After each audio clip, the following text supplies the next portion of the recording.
They told you the Orishas were gods of love, war, thunder? But they didn't tell you this. Every Orisha has multiple sides. Different moods, different personalities. Some will bless you, and some will break you. What if I told you, the same spirit protecting you could also be testing you?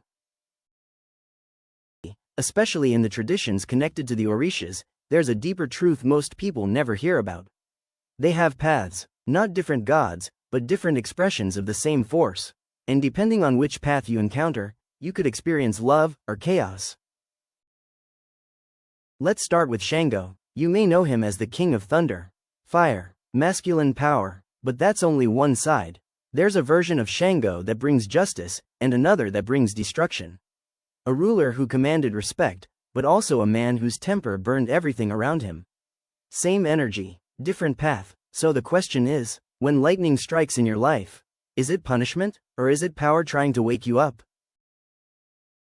Then there's Oshun, soft, beautiful, loving, that's what people say, but they leave out the part where Oshun was once ignored, disrespected, treated like she didn't matter.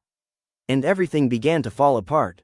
Crops failed, life stopped flowing, because the same goddess of sweetness can become a force of emotional destruction when dishonored. So when something leaves your life, was it loss? Or was it Oshun removing what no longer respects you? Now let's talk about Ogun, the warrior, the god of iron, the force behind tools, technology, progress.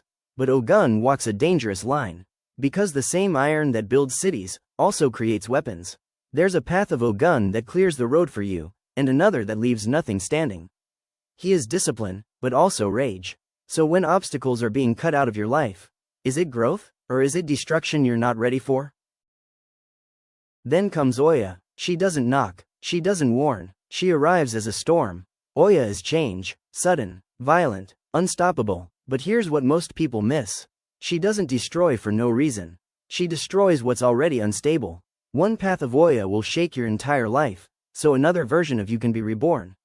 So when everything starts falling apart, maybe it's not the end. Maybe it's Oya clearing the way. Now Orunmila, the voice of wisdom, the one who knows destiny. But here's the truth. Orunmila doesn't force anything. He warns, guides, shows you the path, but whether you listen, that's on you. There's a path where his wisdom protects you, and another where ignoring it leads you straight into chaos. So when life gives you signs, are you paying attention? And then, there's Eshu, the one people misunderstand the most. Eshu doesn't just play tricks for fun. He reveals truth. He'll create confusion, just to show you how easily people believe their own version of reality. There's a path of Eshu that opens doors, and another that tests everything you think you know. So when things stop making sense, maybe it's not confusion. Maybe it's a test. Here's the truth they don't tell you. The Orishas are not just good or bad. They are complete, light and shadow, creation and destruction, love and discipline, and the path you experience might say more about you than it does about them.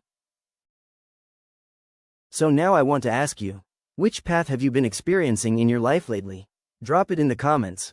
And if you want more real, unfiltered stories like this, make sure you subscribe, because the deeper you go, the more you realize. This is not what you were taught.